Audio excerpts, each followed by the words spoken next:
Shalom. Selamat pagi. Apa kabarnya pagi hari ini? Luar biasa.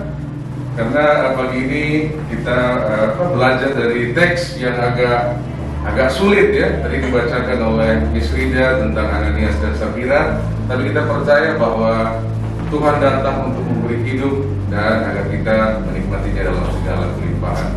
Sebelumnya mari terlebih dahulu kita bersatu di dalam doa. Kami mengucap syukur ya Tuhan untuk pagi hari ini.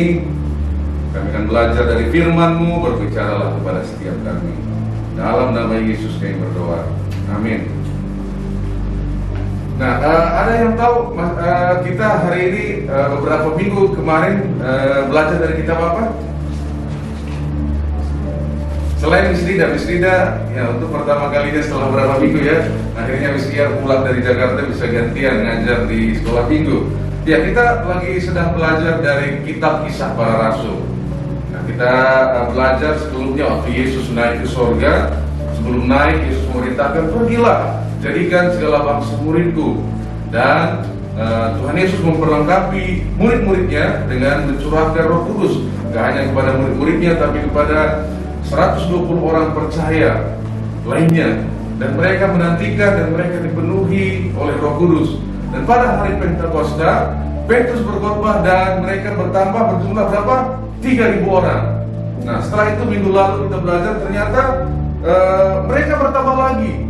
Ternyata minggu lalu kita belajar dari Kisah Para Rasul 4 sudah 5.000 orang. Itu pun hanya laki-laki saja. Nah, mereka semakin banyak, dan kalau kita lihat gaya hidup mereka di Kisah Para Rasul 4 dikatakan ayat 32, saya bacakan untuk kita. Adapun kumpulan orang yang telah percaya itu, mereka sehati sejiwa, dan tidak seorang pun yang berkata bahwa sesuatu dari kepunyaannya adalah miliknya sendiri, tetapi segala sesuatu adalah kepunyaan mereka bersama. Ayat 34 dan 35.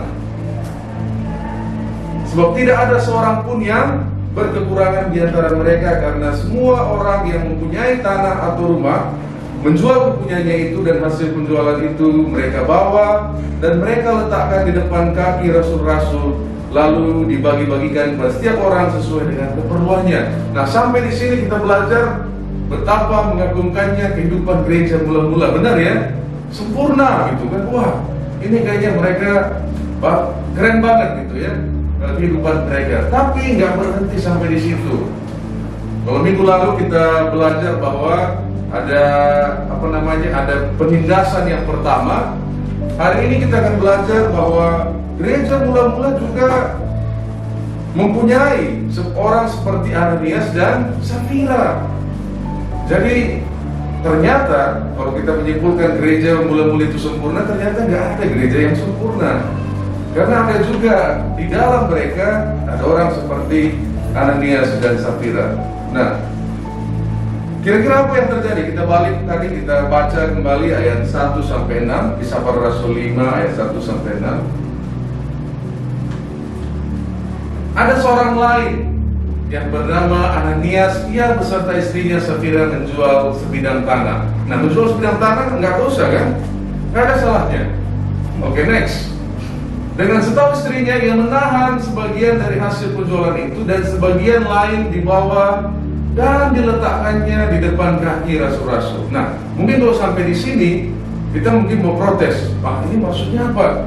Kan nggak ada salahnya juga kalau dikasih sebagian, betul kan? Karena Yesus katakan di dalam perumpamaan di Lukas 21 ya, ayat 1 sampai 4, yang dimana ada seorang perempuan yang mengasih 2 peser ya. 2 peser itu sekitar 500 rupiah ya. Ya, silakan. Ya, silakan. Nah, bayangkan ya, kalau dulu di gereja saya itu yang lama kasih persembahan maju ke depan, ya kan? Nah, kalau 2 peser diletakkan harga 500, bunyinya juga kita tahu kan, paling sekali gitu, tanggung gitu. Nah, kemudian datang orang yang kaya, mungkin lebih banyak koin kan, mungkin dia baru dari time zone, banyak koin, dia masukkan, bom gitu, suaranya juga pasti beda. Tapi Yesus berkata dia lebih berkenan kepada ibu yang memberi 2 peser, karena dia memberi dari kekurangannya. Nah, jadi kalau kita belajar di sini, ini bukan tentang jumlahnya. Jadi jangan salah ya, Bob. Ini kok udah dikasih setengah, kok begini gitu. Ini bukan tentang jumlahnya. Next. Tetapi Petrus berkata, Ananias, mengapa hatimu dikuasai iblis sehingga engkau mendustai Roh Kudus dan menahan sebagian dari hasil penjualan tanah itu. Nah, untuk mengetahui masalahnya apa, kita harus kembali ke pasal 4. Ingat tadi ya, dimulai pasal 5 dengan perkataan ada seorang lain. Berarti sebelumnya ada orang lain kan? Ya, kalau dimulai dengan ada satu orang lagi. Nah, kita kira gitu ya. Nah, kita akan temukan siapa satu orang sebelumnya. Nah, kita lihat di Kisah Para Rasul 4 ayat 36 sampai 37. Demikian pula dengan Yusuf yang oleh rasul-rasul disebut Barnabas, artinya anak penghiburan, seorang Lewi dari Siprus. Ia menjual ladang miliknya, lalu membawa uangnya itu dan meletakkannya di depan kaki rasul-rasul. Nah, ini penulisnya, si Lukas ini, penulis kisah Lukas dan Kisah Para Rasul, sedang mencoba membandingkan. Ini si Barnabas begini, ada orang lain juga di gereja itu, namanya Ananias. Dia pengen juga kelihatan seperti Barnabas. Bedanya Barnabas, dia jual diberikan dengan sepenuh hati. Masalahnya Ananias, dia pengen, wah ini gereja ini gerakan baru ini pasti apapun dikasih pasti diterima ini. Wah, ini kalau setengah aja aku kasih, pasti mereka juga gak ada masalah. Yang penting kan kelihatan seperti Barnabas. Meskipun nanti hasilnya dia mungkin sepakat sama istrinya kan. Nah, setengahnya kita simpan. Dan tujuan utamanya adalah biar kelihatan seperti Barnabas. Sehingga Petrus berkata, kenapa kau mendustai Tuhan? Nah, dia pengen terlihat. Nah, hari ini terlihat itu begitu penting ya. Ya. Dan kenapa begitu penting? Karena kelihatan ini lebih murah, lebih mudah daripada sungguh-sungguh. Kalau pengen kelihatan latihan gitar, cukup datang ke sini hari Sabtu, foto sama Bang Jepri, iya kan? Tapi kalau sungguh-sungguh beda. Bang Tambun bilang sampai tidur pun dia nggak terasa latihan gitar. Dalam tidur juga latihan ya, sampai kapalan ya. Ini kalau sungguh-sungguh beda kan? Karena kalau yang sungguh-sungguh ini ada harganya. Nah, sementara Ananias dan Safira mereka pengen kelihatan, dan waktu itu kalau kita beribadah pada saat itu pasti kita akan kehilangan. Kenapa? Karena mereka dianggap sesat. Paling tidak kita kehilangan kawan, kalau nggak kehilangan keluarga. Ikut-ikut itu. Mereka pasti mengorbankan sesuatu, dan di sini Barnabas tidak hanya mengorbankan persahabatannya, dia juga mengorbankan apa yang dia miliki. Nah, kira-kira kalau kita percaya Tuhan, apa sih perubahan yang terjadi dalam hidup kita?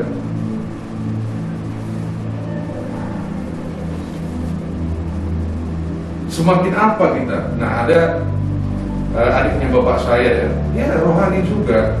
Rohani sekali, dia mengaku dekat dengan Tuhan. Masalahnya waktu kakek saya, ayahnya meninggal, dia nggak hadir. Kenapa katanya? Karena itu ada adatnya katanya. Katanya kalau dia ada adatnya, dia di sana dia juga jadi nggak rohani gitu kan. Saya sampai heran.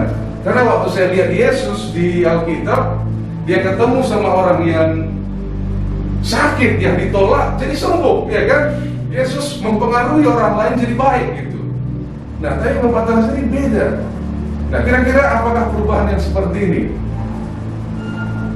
Semakin rohani, dan semakin kita mengasingkan diri. Wah, ini adat ini gitu kan. Gereja Anglikan ganti adat ya. Hanya turun sekali. Nah, kenapa? Karena menurut saya salah, jadinya salah. Kenapa? Karena kalau kita, Yesus katakan di Lukas 12. Lukas 12 ayat 32 sampai 34. Yesus katakan begini, janganlah takut hai kamu kawanan kecil, karena Bapamu telah berkenan memberikan kamu kerajaan itu. juallah segala milikmu dan berikanlah sedekah. Buatlah bagimu pundi-pundi yang tidak dapat menjadi tua, suatu harta di sorga yang tidak akan habis, yang tidak dapat didekati pencuri, dan yang tidak dirusakkan ngengat. Karena di mana hartamu berada, di situ juga hatimu berada. Nah, sebenarnya Barnabas sedang mengaplikasikan apa yang Tuhan Yesus perintahkan. Apa yang Tuhan Yesus perintahkan? Balik ke ayat 32, dia berkata begini: jangan takut hai kamu kawanan kecil, karena Bapamu telah berkenan memberikan kamu kerajaan itu. Nah, kerajaan sorga berbicara tentang apa? Tentang ada rajanya. Kalau kerajaan ada rajanya ya, dan ada rakyatnya, ada masyarakatnya. Dan ketika Barnabas percaya Tuhan, waktu dia percaya Tuhan, maka dia juga dengan sendirinya membuka hati untuk memberkati orang lain. Ada perbedaannya. Jadi Barnabas melakukan itu bukan hanya untuk terlihat, tapi karena perubahan yang ada di dalam hatinya. Nah, jadi kalau kita semakin percaya Tuhan, kita akan semakin melayani satu dengan yang lain. Karena kesimpulan hukum Tuhan adalah kasihilah Tuhan Allahmu dengan segenap hatimu, kasihilah sesamamu manusia. Nah, jadi kalau saudara juga merasa rohani dan terblok ya, seperti Bapak Tengase itu, mungkin perlu dipertanyakan. Nah, lucunya suatu hari kami ada yang meninggal, sepupu saya, dia sampai nggak kenal sepupu dia, ya, anak bibiknya gitu. Itu siapa? Itu kan itu anak ini gitu kan. Sampai dia nggak kenal. Kenapa? Saking lamanya mengasingkan diri. Nah, jadi kalau kita percaya kepada Tuhan, Barnabas percaya kepada Tuhan, dia akan semakin mengasihi satu dengan yang lain. Nah, akhirnya apa yang terjadi? Karena Ananias sebaliknya, mereka pengen terlihat, kelihatan sepertinya rohani. Nah, ini apalagi yang seperti saya, pendeta atau kita pelayan, kita harus berhati-hati. Karena kadang-kadang tantangannya adalah, saya pengen terlihat rohani. Pertanyaan, apakah kita sungguh-sungguh rohani? Karena terlihat itu mudah. Dan saya rindu kita datang ke New Life. Bagaimana gereja mula-mula begitu sulit. Mereka sungguh-sungguh ingin mendengar Tuhan. Waktu kita berkumpul, jangan hanya sekedar kita terlihat rohani, tapi kita benar-benar sungguh-sungguh kita pengen bertumbuh, mengalami hidup yang baru. Kenapa orang pergi ke gym? Untuk melatih otot kan? Nah, banyak juga yang kecil tidak terlatih ototnya. Kenapa? Karena hanya pengen terlihat kecil gitu kan?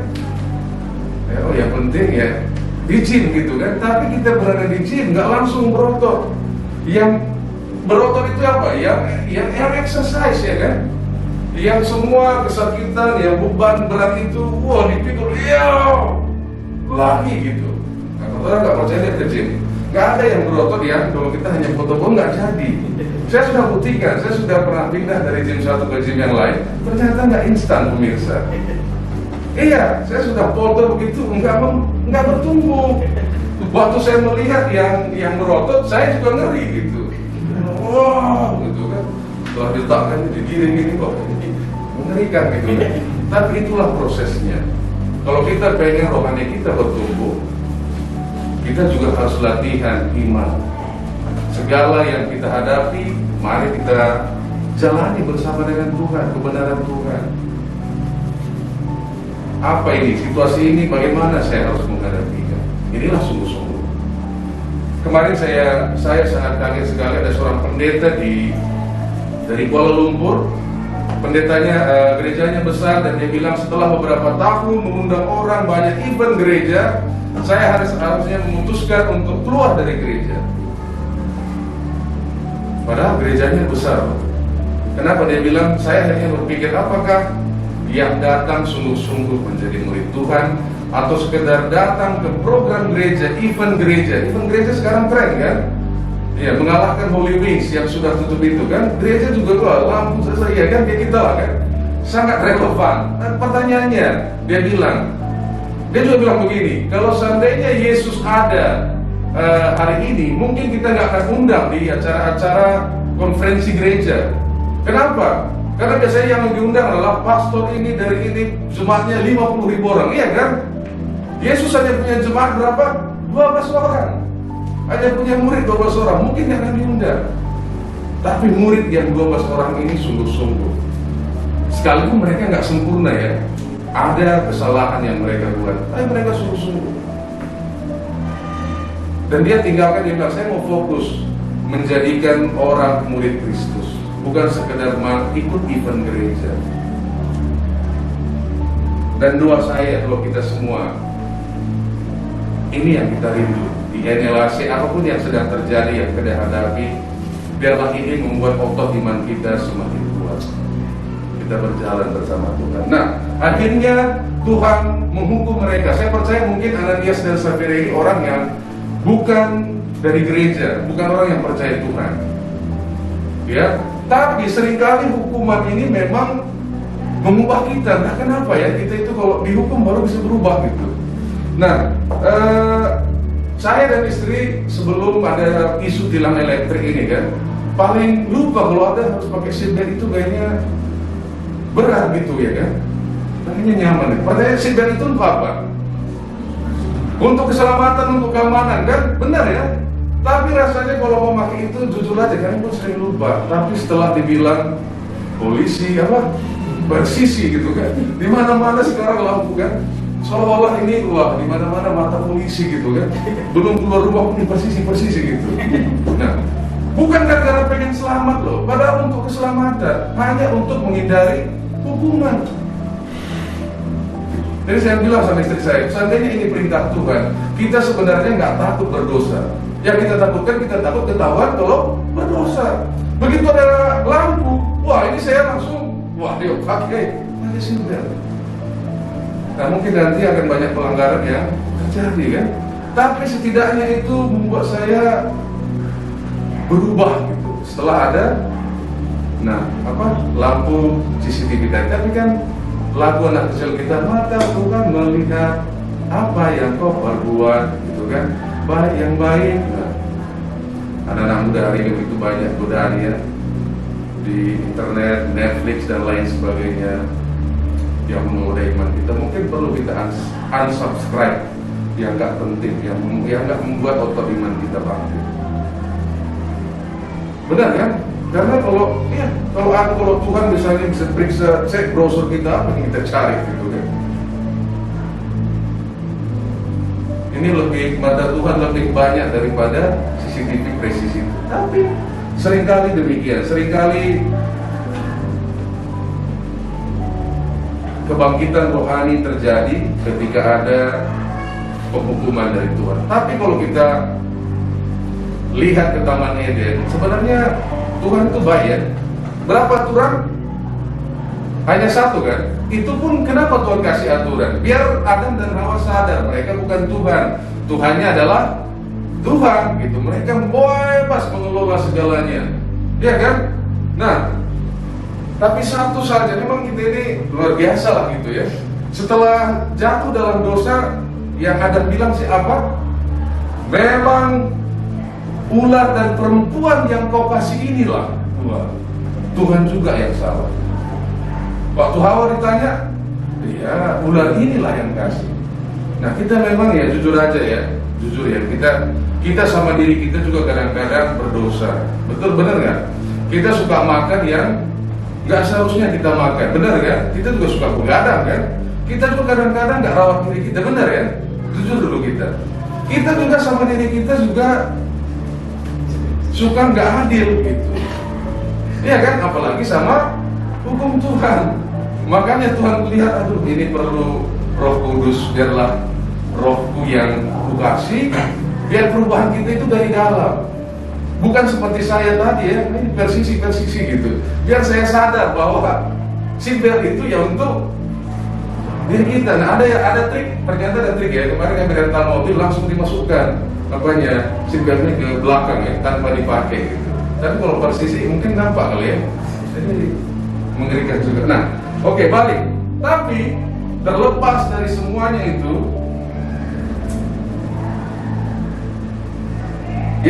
Petrus berkata di ayat 3, jadi Petrus berkata, Ananias, mengapa hatimu dikuasai iblis? Yesus naik ke surga, terjadi hari Pentakosta. Jangan pikir iblis diam-diam saja. Wah, dia enggak.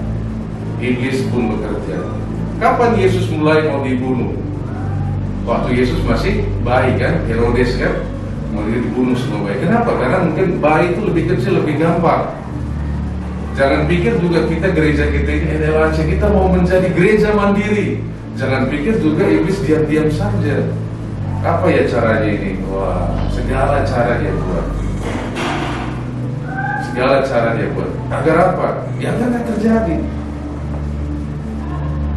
Nah, dan kita juga, mari kita juga waspada, karena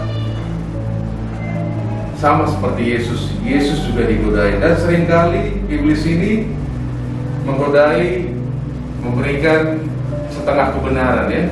Sama seperti Yesus kan, Yesus jatuhkanlah dirimu ke bawah jurang, maka malaikat akan menangkapmu. Yesus menolak. Kenapa? Karena Yesus tahu dia menyerahkan dirinya nanti disalib. Ke dalam tanganmu kuserahkan nyawaku. Yesus tahu. Iblis menggunakan Alkitab juga, dia juga tahu. Nah, masalahnya waktu kita nggak berjaga-jaga, wah ini pas ini. Mantap ini, sama seperti Ananias tadi. Wah ini yang penting terlihat kan, gak masalah, nggak ngertinya mereka. Nah, bagaimana caranya melawan iblis? Di 1 Petrus 5 ayat 8 dikatakan, maka ini ayat 8.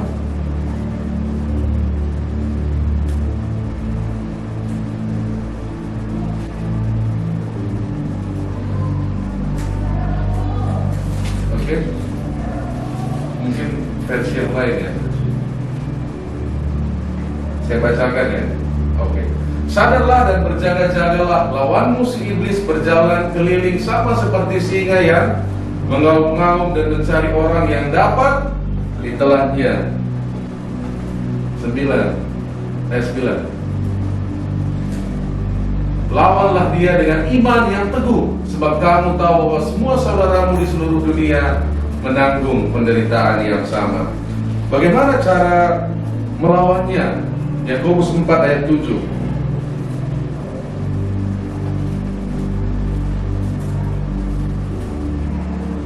Karena itu tunduklah kepada Allah dan lawanlah iblis, maka ia akan lari daripadamu. Waktu Yesus dicobai 3 kali, Yesus menjawab, ada tertulis. Yesus nggak bilang kan, wah dengan kekuatan Pegasus. Ada tertulis. Dan itu sulit loh. Waktu digoda itu ada tertulis.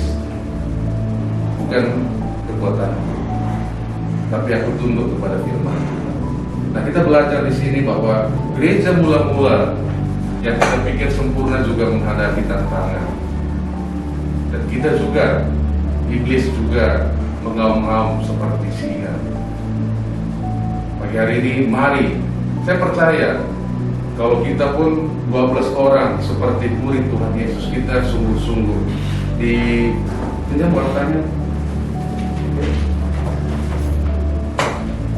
Di warta kita selalu ingatkan 4 langkah mencapai visi gereja. Yang pertama, invite, mengundang teman saudara untuk ikut dalam kegiatan-kegiatan gereja. Retain, membangun komunitas yang saling membangun dan bertumbuh di dalam Tuhan. Ya, kita ikut coffee break. Equip, terlibat dalam kelompok-kelompok kecil. Pastikan kamu sudah menjadi anggota kelompok kecil. Send, diutus, melayani dalam keluarga, tempat kerja, sekolah, kuliah, dan gereja.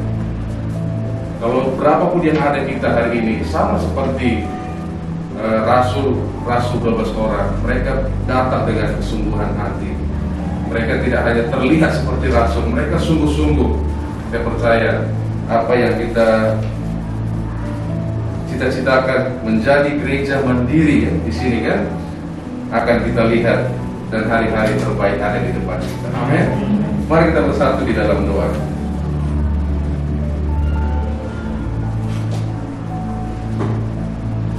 Biarlah kami belajar seperti Barnabas ya Tuhan, salah seorang pemimpin gereja mula-mula yang melayani, menyembah Engkau dengan kesungguhan hatinya ya Tuhan. Biarlah firman-Mu berbicara kepada setiap kami. Di dalam nama Yesus kami berdoa.